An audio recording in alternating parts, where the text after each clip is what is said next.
গাইবান্ধার পলাশবাড়িতে মন্দির হচ্ছে, মন্দির হবে, এবং সেখানে আরো অনেক বড় বড়, আমি আবারও বলতেছি, আরো অনেক বড় বড় আমাদের দেবদেবীদের প্রতিমা মূর্তি নির্মাণ করে। যদি কখনো আপনাদের সাহস থাকে, আমি বলতেছি, যদি আপনাদের, আমরা বলতেছি, যদি কখনো আপনাদের সাহস থাকে, আচ্ছা, সেটাকে দমানোর চেষ্টা করেন।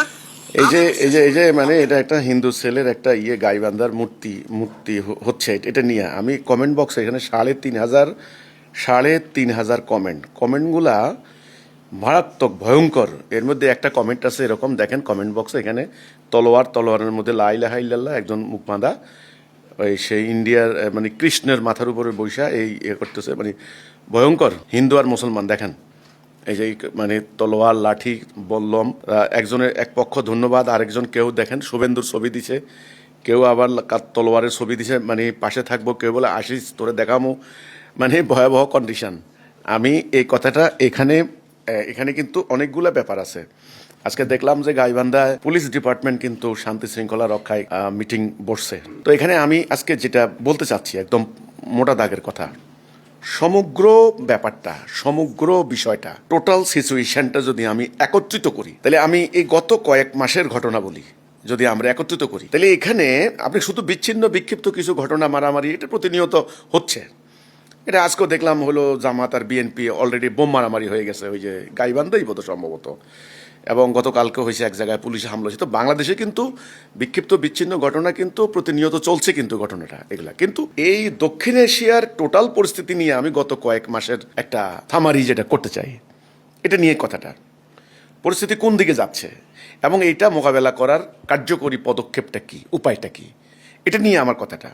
শুরুতেই আমি একটা হিন্দু সেলের বক্তব্যটার সামনে আনলাম, ওই যে গাইবান্ধা মূর্তি নির্মাণ নিয়ে। যখন হাসিনা বিরোধী আন্দোলন হলো, আওয়ামী লীগকে বলা হলো আওয়ামী লীগ হচ্ছে ভারতের দালাল, দেশটা ভারতের কাছে বিক্রি করে দিয়েছে, এই ধরনের একটা অভিযোগ। তো একটা পর্যায়ে যা হোক আন্দোলন হলো, হাসিনা আন্দোলনের মুখে টিকতে পারলেন না, তিনি ইন্ডিয়া চলে গেলেন। এরপরে পরবর্তীতে আন্দোলন যারা করেছেন, এর ভেতরে একটা বিরাট গ্রুপ, তারা কিন্তু মিছিল মিটিং করেছেন, দিল্লি না ঢাকা, দিল্লি মানে ভারতের বিরুদ্ধে, দিল্লির বিরুদ্ধে, 7 সিস্টার্স আলাদা করে দেওয়া হবে, এই ধরনের কথাবার্তা নিয়ে যখন শুরু হয়ে গেল, তখন ওই পার থেকে মানে ইন্ডিয়া থেকে শুরু হয়ে গেল এর প্রতিক্রিয়া। সারা ওয়ার্ল্ডে ইন্ডিয়ার সমস্ত মিডিয়াগুলি একযোগে ফোকাস করলো যে বাংলাদেশে একটা উগ্রবাদের বিস্তার ঘটেছে, মৌলবাদের আস্তানা হয়ে গেছে, জঙ্গিদের আস্তানা হয়ে গেছে, এখানে ইসলামিস্ট টেরোরিস্টরা মানে বাংলাদেশ দখল করছে, ইত্যাদি ইত্যাদি। তো যাই হোক, সেটা তো হলো, হওয়ার পরে কি হলো সেটা আপনাদের কাছে মানে ক্লিয়ার।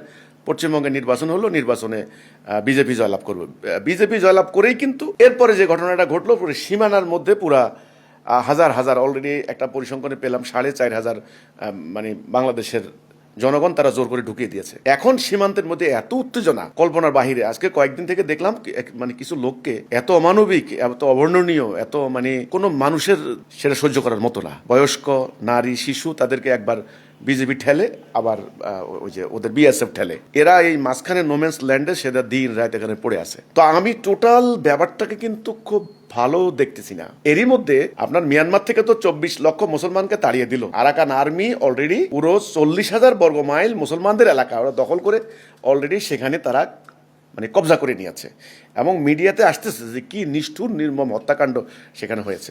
সেখানে জাতিসংঘ কোনো নিন্দা করে নাই, সেখানে চীনও কিছু বলে নাই, ইন্ডিয়া তো বলেই নাই, কোনো মানবাধিকার সংস্থার কোনো কথা নাই। তো এখন আমি যেটা দেখতে পাচ্ছি এখন টোটাল এই দক্ষিণ এশিয়ার অবস্থাটা, আজকে কেন আমি এই জিনিসটা হঠাৎ করে এত বড় মানে মূর্তি নির্মাণের প্রসঙ্গটা কেন আসলো এই গাইবান্ধাতে, এর কারণটা কি? এরই মধ্যে কিন্তু মানে সীমানায় শুরু হয়েছে কিন্তু প্রচণ্ড চাপ।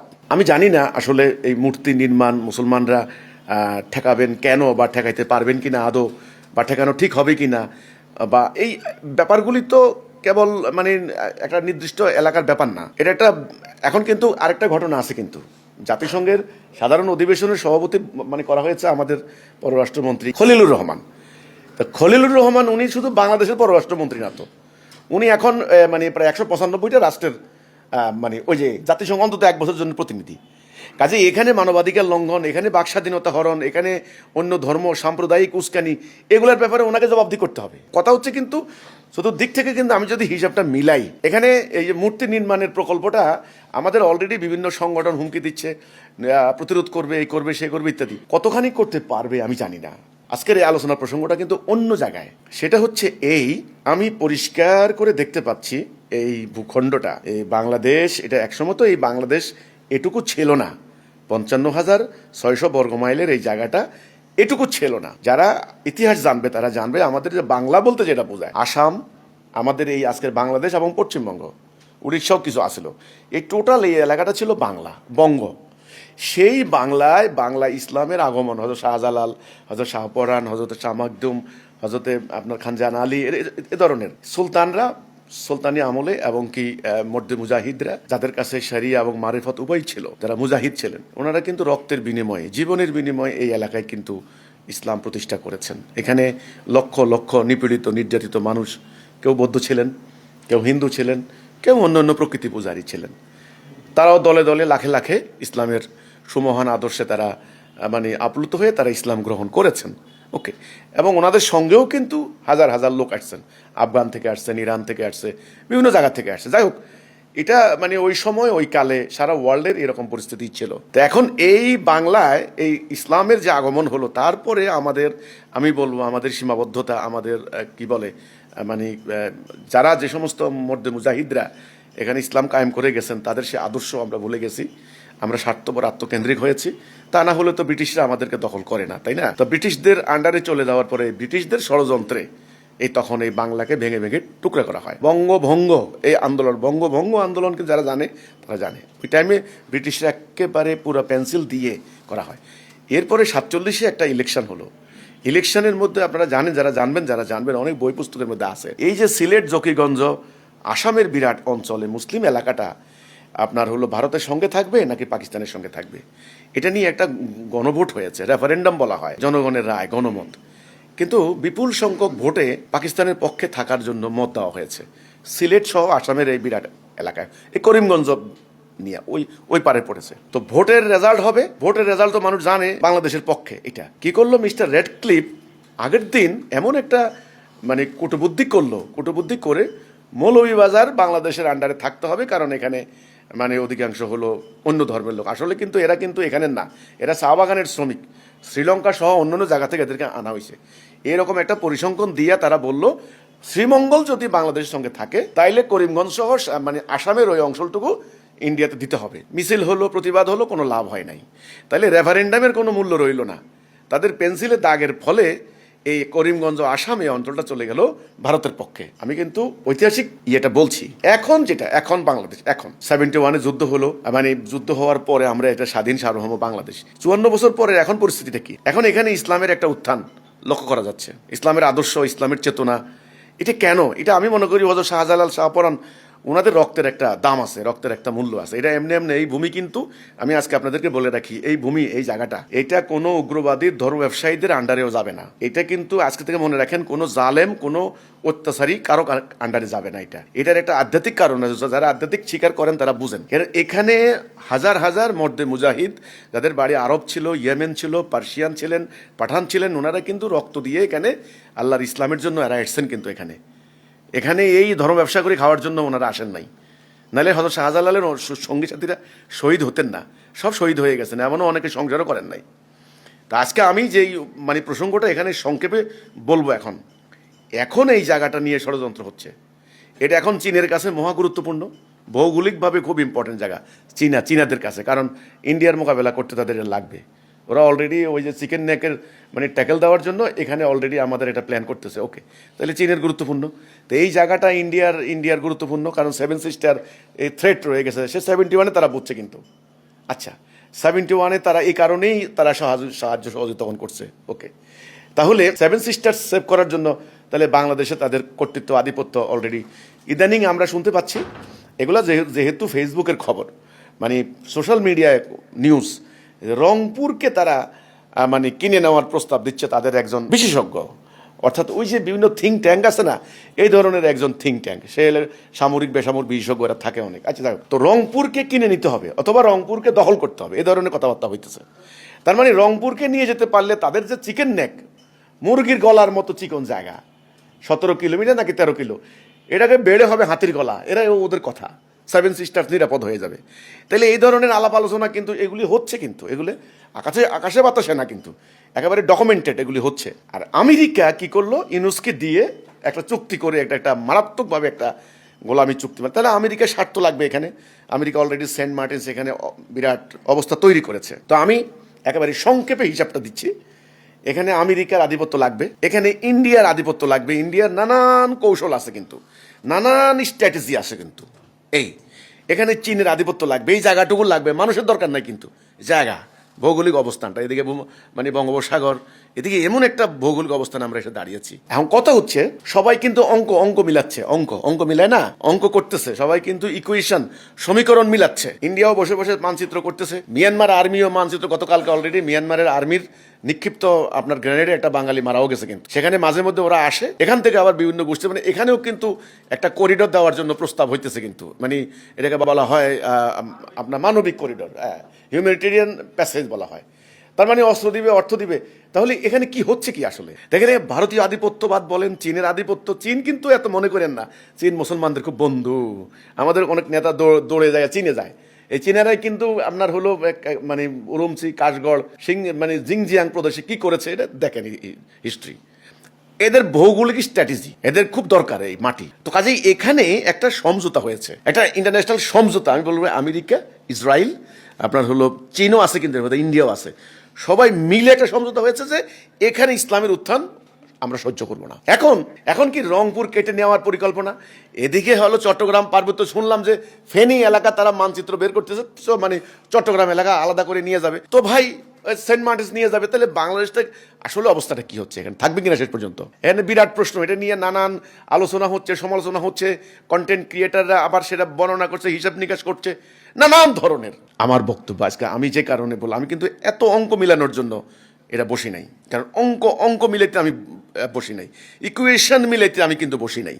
এটা বলে কি লাভ? এটা তো একেবারে সাদা চোখে দেখা যায়। বাংলাদেশকে মানে কিভাবে নিচ্ছিন্ন করা যায় এটার জন্য একটা প্ল্যান হচ্ছে। আমার আজকের যেটা কথা সেটা হলো এটাকে, এই আধিপত্যবাদ, দখলদারিত্ব, বা এটাকে এই যে সাম্রাজ্যবাদী দখল বা যাই বলেন না আপনি, কিভাবে রোখাবেন, কিভাবে ফেরাবেন, কিভাবে ট্যাকেল দিবেন, কিভাবে রক্ষা করবেন, সোজা কথা এটা হলো আমার বক্তব্য। রক্ষা করার পলিসি, উপায় কারো কাছে কি আছে? আমি হলফ করে বলতে পারি নাই।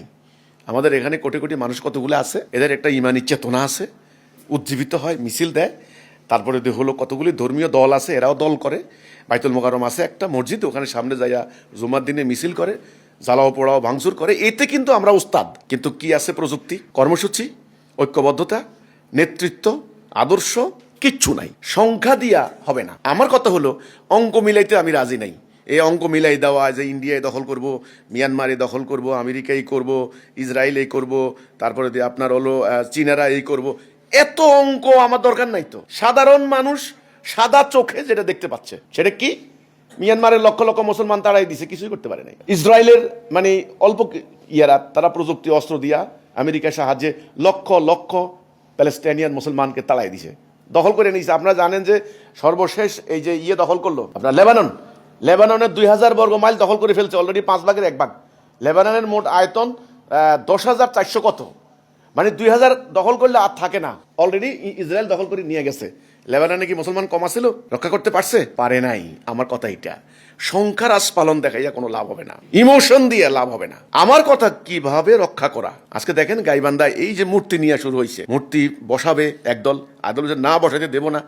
আরে ভাই, এগুলো তো ইস্যু মাত্র। ওরা বলবে ওদের মানবাধিকার, ওরা বলবে ওদের ধর্মীয় স্বাধীনতা, ওরা মূর্তি বসাবে, তোমরা কেন এটা বাধা দাও? আন্তর্জাতিক আইনে, জাতীয় আইনে, জাতিসংঘের আইনে, মানবাধিকারে সবাই বলবে এই মুসলমানরা মানুষের ধর্মীয় স্বাধীনতায় হস্তক্ষেপ করছে, এটা ধর্মীয় স্বাধীনতা ইত্যাদি ইত্যাদি। তো তোমরা কিন্তু ফিরে যেতে পারবে না। কিন্তু আমার কথা হলো উপায় কি? এই উপায় নিয়েই আমার বক্তব্য। আমি এ কথাটাই বলতে চাচ্ছি, মোমেনদের সাথে আল্লাহর অঙ্গীকার, আল্লাহর ওয়াদা। মোমেন ছাড়া এই আগ্রাসন বন্ধ করতে পারবেন না। তাহলে মোমেন হইতে হলে কি হইতে হবে? 1 নম্বরে লা ইলাহা ইল্লাল্লাহ মুহাম্মাদুর রাসূলুল্লাহ। ওই হযরত শাহজালাল, শাহপরান, ওই হযরত শাহ মখদুম, হযরত খান জাহান আলী, এই যে ওনারা যেই চেতনা নিয়ে আসছিলেন, লা ইলাহা ইল্লাল্লাহ মুহাম্মাদুর রাসূলুল্লাহ, আল্লাহ ছাড়া কারো আনুগত্য করি না, করব না, আল্লাহ ছাড়া কারো হুকুম মানবো না। 1, 2 আল্লাহর এই বিধান প্রতিষ্ঠার জন্য জিহাদ, জান মাল দিয়ে। ওই দলবাজি না, রাজনীতি না, ধর্ম ব্যবসা না, উগ্রবাদী না, শুধুমাত্র আল্লাহর দিন প্রতিষ্ঠার জন্য জিহাদ, এবং একটা সুনির্দিষ্ট কর্মসূচি। যে কর্মসূচি আল্লাহ রসুল বলেছেন আল্লাহ আমাকে 5টি কাজের আদেশ দিচ্ছেন, আমি তোমাদেরকে দিয়ে যাচ্ছি। এর থেকে আঘাত সরে গেলে ইসলামের রশি খুলে যাবে, সাংঘাতিক ব্যাপার। 1 নম্বরে ঐক্য, কোনো দলাদলি চলবে না। অমুক বিএনপি, অমুক আওয়ামী লীগ, অমুক জাতীয় পার্টি, অমুক জামাত, অমুক জাসদ, বাসদ, চরমনাই, খেলাফত, হেফাজত, এবার নিজেরা একদল আরেক দলকে কাফের ফতুয়া দিয়ে রাস্তায় নামবা। No no no no no no, মায়ের খাইয়া বুথ হয়ে যাবে, মায়ের খাইয়া এমন বুথ হইবা, বুথ হইয়া পরে গাছের মধ্যে ঝুলবা খালি। বুথ হয় না, মানুষ হয় না, মইরা বুথ হয়, বুথ হয়ে যাবে গা। ঐক্যবদ্ধ। 1 নম্বরে ঐক্য, কিসের উপর ঐক্য? তাওহীদের উপর ঐক্য। 2 নম্বরে ডিসিপ্লিন, মিলিটারি ডিসিপ্লিন। এটা কিন্তু আমি এর আগেও বলেছি, কিন্তু আবেগে দিয়ে, আবেগ ভালো কিন্তু যুক্তির উপরে, প্রযুক্তির বাহিরে আবেগ দিয়ে কোনো লাভ হবে না। 2 নম্বরে ডিসিপ্লিন, একদম মিলিটারি ডিসিপ্লিন, পুরো জাতি হবে ডিসিপ্লিন। 3 নম্বরে আনুগত্য, একদম মিলিটারি তায়া, মিলিটারি আনুগত্য। আসমাউ ওয়া আত্তাবিউ, একজন নেতা, আল্লাহ এক, রসুল এক, নেতা হবেন একজন, বিধান চলবে আল্লাহর। এই হচ্ছে ব্যাপারটা। 4 নম্বরে হিজরত, 5 নম্বরে জান মাল দিয়া জিহাদ করতে হবে। জান মাল দিয়া দিতে হবে, কিন্তু প্রত্যেকটা নারী পুরুষ, নারীরা বলবে আমার সন্তান, স্বামী আমি আল্লাহর রাস্তা দিয়ে দিলাম, হাঁস মুরগি যা পালছি আল্লাহর রাস্তা, আল্লাহর দিনের জন্য, কোনো স্বার্থের জন্য না। এখান থেকে শুরু হবে, হাঁস মুরগি থেকে শুরু হবে একেবারে শিল্পপতির 1000 কোটি টাকার মালিক, তিনিও কিন্তু এই জানমাল দিতে হবে। ওই জগৎ শেঠের মতো নবাব সিরাজউদ্দৌলা ব্রিটিশের বিরুদ্ধে যুদ্ধ করছে, টাকা পয়সার দায়িত্ব ছিল জগৎ শেঠের কাছে। যখন যুদ্ধের টাকা দরকার তখন জগৎ শেঠ কি করলো, ইংরেজদের পোর্ট উইলিয়াম দুর্গে টাকা পাঠাই দিছে, খরচ করে নাই। আপনার হাইরে গেছে কর্নেল ক্লাইভের কাছে 3500 মাত্র ইংরেজ, আর 57,000 নবাবের বাহিনী, হারলো কি করিয়া? এ তো ইসলামের ইতিহাস না। 5 নাম্বার হলো জিহাদ, জান মাল দিয়ে জিহাদ করতে হবে। এই জিহাদের কোনো ব্যক্তিগত স্বার্থ থাকতে পারবে না, এই জিহাদের ভিতরে কোনো সাম্প্রদায়িক কোনো থাকতে পারবে না, লোভ, ক্রোধ, কাম এগুলো থাকতে পারবে না। No no no. Hazrat Ali যে ওই যে জিহাদ করেছেন, মানে আল্লাহর জন্য, শুধু আল্লাহর জন্য, দুনিয়ার একটা ইটের টুকরার আশা নাই। তাহলে এই জিহাদ করতে হবে, তবে তিনি মোমেন। সূরা হুজরাতের 15 নম্বর আয়াত, তিনি হবেন মোমেন।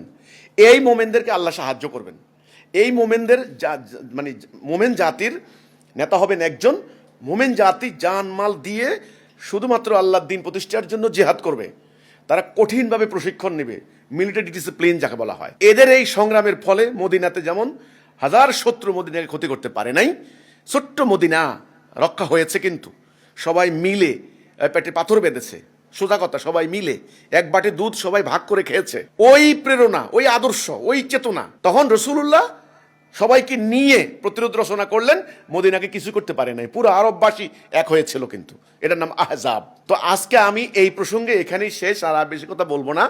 আজকে আমি যেটা দৃশ্য দেখতে পাচ্ছি, আমি কিন্তু খুব ভালো দেখতে পাচ্ছি না। কিন্তু আমার এত অঙ্ক মিলাই দেওয়ার দরকার নাই, এত ইকুয়েশন মিলানোর দরকার নাই। আপনারা নিজেরাই সাদা চোখে দেখেন যেভাবে শুরু হয়েছে সীমানার চতুর্দিকে আমেরিকার যেখানে, এবং যেখানে শুরু হয়েছে আপনার হলো চীনের, মিয়ানমার আর্মির পরিস্থিতি কিন্তু আমি খুব ভালো দেখতেছি না। কিন্তু একটা মাস্টার প্ল্যান নিয়ে কাজ করতেছে এই বাংলা ভূখণ্ড নিয়ে। কিন্তু এখানে আমার একটা আশা ভরসা আছে, একটা আধ্যাত্মিক ভরসা আছে, আশা ভরসা আল্লাহ সুবহানাহু ওয়া তাআলা। আমি যখন ইতিহাস পড়ি তখন দেখেছি এখানে ইসলাম কিভাবে আসছে। এই ইসলাম হযরত শাহজালাল, হযরত শাহপরান, হযরত শাহ মখদুম, হযরত খানজান আলী, এই ধরনের অনেক, মানে এখানে হাজার হাজার যাদের নাম দিয়েছে অলি আউলিয়া। আসলে এই অর্থে এখনকার মানুষের এই যে ধর্ম ব্যবসা করে খায় কিছু পীর, ওইটা না, ওই অলি আউলিয়া না। ওনারা ছিলেন মোমেন, মুজাহিদ, লা ইলাহা ইল্লাল্লাহ মুহাম্মাদুর রাসূলুল্লাহ। আল্লাহ রাসূলের, আল্লাহর বিধান ছাড়া কারো বিধান মানি না, এবং আল্লাহর দ্বীন প্রতিষ্ঠার জন্য জিহাদ, কিতাল, সংগ্রাম করতে আসছেন। দুনিয়াবি কোনো স্বার্থ ছিল না, কোনো মোহ ছিল না, কোনো কামনা বাসনা ছিল না। ওনাদের শরিয়া এবং মারেফত, দেহ এবং আত্মা, মারেফত এবং শরীয়ত, এই দুইয়ের সমন্বিত রূপ ইসলাম নিয়ে ওনারা কিন্তু এখানে আসছে। কিন্তু পরবর্তীতে আমাদের অনৈক্য, আমাদের জুলুম, আমাদের পাপাসার, আমাদের এই স্বার্থপরতার কারণে আল্লাহ ইংরেজদেরকে দিয়ে আমাদেরকে শাস্তি দিয়েছেন। শাস্তি দেন নাই? শাস্তি না দিলে কি আমরা 300 বছর ইংরেজের গোলামি করি? ইংরেজরা চলে যাওয়ার পরে এই ইচ্ছা মতো তারা আমাদেরকে টুকরা টুকরা করে এই আজকে পশ্চিমবঙ্গ, এই বাংলাদেশ, এই আসাম ভাগ করে দিছে। এরপরে এর রাজনীতি লাগাই দিছে। আপনার রাজনীতি করেন, নির্বাচন করেন, খুনাখুনি করেন, হানাহানি করেন, ধর্মের নামে বিভিন্ন দল মাদ্রাসা সৃষ্টি করে দিয়া ইংরেজরা করে দিয়ে গেছে এগুলা। এখন এই ভূখণ্ডের অলিতে গলিতে, রাস্তায় রাস্তায়, মোড়ে মোড়ে আমি খুশবু পাই ওই সমস্ত শহীদদের পবিত্র রক্তের খুশবু। এই জন্যে এই মাটিতে আমাদের মতো একদল মুজাহিদের জন্ম হয়েছে। এ হলো আমার কথাটা। তো কাজেই আমি আজকে বলতে চাই যে এই আমার যেটা প্রস্তাব, যে এই যে মন্দির মন্দির নির্মাণ ওরা করতে চাচ্ছে, আমাদের ভিতর থেকে আবার কেউ উত্তেজিত হয়ে উস্কানি দিচ্ছে, মন্দির ভেঙে কি বলে মূর্তি ভেঙে ফেলবো, এদিকে ওরা আবার সীমানার বাহিরে হাজার হাজার মানে মুসলমানদেরকে ঢুকাই দেওয়ার চেষ্টা করতেছে, আবার মিয়ানমারের ওখান থেকে হচ্ছে, আবার আমেরিকা গোলামি চুক্তি করে আমাদের গলা টিপে ধরেছে। আসলে কি হচ্ছে?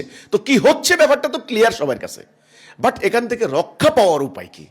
এই রক্ষা পাওয়ার উপায় হিসেবে আমি বলবো একটা সঠিক আদর্শ লাগবে পুরো জাতিটাকে। ওই যে আমি উদাহরণ দিয়েছি পূর্ববর্তী আমাদের যারা ইসলাম নিয়ে এসেছেন, ওনারা যে ইসলাম, যে ইমান, যে আকীদা ধারণ করতেন এবং যেই চেতনা নিয়ে একজন নেতার নেতৃত্বে আল্লাহ রসুলের প্রকৃত ইসলামের চেতনা, ইসলামের আকীদা, কনসেপ্ট, ইমান এবং জেহাদ, এই জেহাদের প্রকৃত কনসেপ্ট পুরো উম্মার ভিতরে যদি সঞ্চারিত করতে পারেন তবে আল্লাহ মাফ করবে।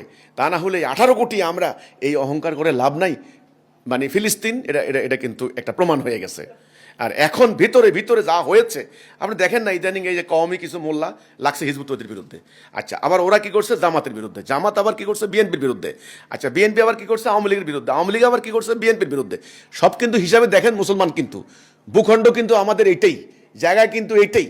তো আমরা যখন মারামারি শুরু করে দিচ্ছি, শত্রু এখন দখল করার সময়ের ব্যাপার। কারোই অফিস থাকবে না, কারোই অস্তিত্ব পার্টিও থাকবে না। চোখ মেলে দেখো 10 কোটি মুসলমান উদ্বাস্তু। 71-এ ওরা জায়গা দিয়েছে, ওদের একটা মানে কৌশলগত দিক ছিল, এবার তোমাদেরকে জায়গা দিবে না, সমুদ্রে মরতে হবে। এই জন্য এই বাংলাদেশের আগামী দিন ভবিষ্যৎ রক্ষা করতে হলে, ভূখণ্ড রক্ষা করতে হলে আমার একটা প্রস্তাব দেখেন সবাই মিলে। প্রস্তাবটা হলো এই, খুব ঠান্ডা মাথায় পলিসি মেকিং করতে হবে, পলিসি মেক করতে হবে এবং খুব পরিকল্পিতভাবে। মাথা গরম করলে হবে না, মাথা গরম করে পাগলের মতো যারা মাথা গরম করে তারা কোনো পরিকল্পনা করতে পারে না। এখানে সবাই পুরো জাতিটার ভেতরে একটা আদর্শের সঞ্চার করতে হবে, পুরো জাতিটা একটা ঐক্যবদ্ধ হইতে হবে। সেই আদর্শটা ইসলামের আদর্শ লাগবে, কিন্তু অন্য কোনো গণতন্ত্র, সমাজতন্ত্র ইত্যাদি দিয়ে কোনো লাভ হবে না। 71-এর সমাজতন্ত্রের আদর্শ দিয়ে কিন্তু হয়েছে, কিন্তু শান্তি আসে নাই। তাহলে এখানে ইসলাম লাগবে, প্রকৃত ইসলাম। কারণ এই ভূখণ্ড ইসলামের সৈনিকরা, সিফা সালাররা, তারা কারা? ওই যে বলেছি শাহজালাল, শাহপরান, ওনারা কিন্তু ওনাদের রক্তের বিনিময় কিন্তু এখানে ইসলাম আসছে, কারো দানে দয়া দক্ষিণে কিন্তু আসে নাই। কাজেই সেই কনসেপ্ট নিয়ে, সেই ইসলামের চেতনা নিয়ে যদি দাঁড়াইতে পারেন তবে আপনাদের রক্ষা পাবেন আঞ্চলিক আধিপত্যবাদ, সাম্রাজ্যবাদীদের হুমকি এবং জবরদখলকারীদের দখল থেকে বাংলাদেশ বাঁচবে। আমি এই একটা পলিসি বললাম, আমার যেটা মানে অবজারভেশন, যে ইসলামের চেতনা, ইসলামের স্পিরিট, ইসলামের আদর্শ ছাড়া, ইমান এবং জিহাদ, এই দুটা জিনিসের আদর্শ ছাড়া বাংলাদেশের আগামী দিনের ভবিষ্যৎ রক্ষা করা মুশকিল হবে। এখানে পুরো সার্কামস্ট্যান্স হিসাব করে আমি যা দেখলাম, এখানে একটা সুরসুরি দিচ্ছে, একটা কাতুকুতু বলেন আপনারা। এখানে পুরো সার্কামস্ট্যান্সটা হিসাব করে আমি যেটা দেখতে পাচ্ছি, এখানে একটা ভিতর থেকে বাহিরের থেকে একটা কাতুকুতু দিচ্ছে, এটাকে বলা সুরসুরি দিচ্ছে। মানে একটা সাম্প্রদায়িক দাঙ্গা, মারামারি লাগিয়ে দিবে ওখানে, মানে সীমানার ওই দিক থেকে প্রেসার দিচ্ছে, ভেতর থেকে আবার মানে নির্মাণ করতেছে, এরা আবার প্রতিরোধ, মানে এ ধরনের আনরেস্ট হইলে তো মিসাইল হামলা করতে সুবিধা হয়, দখল করতে সুবিধা হয়, ওরা আবার ইন্টারভেনশন করবে। এই তো মানে সামগ্রিকভাবে একটা কেমন যেন একটা উত্তেজনা বৃদ্ধি করার চেষ্টা হচ্ছে। তো এটার ফলাফল আমি খারাপ দেখতে পাচ্ছি। এই ধরনের এই মানে উস্কানি বিভিন্ন দিক থেকে হচ্ছে। আমার কথা হলো এটাকে রক্ষা করার উপায় নিয়েই আমি কথা বলেছি।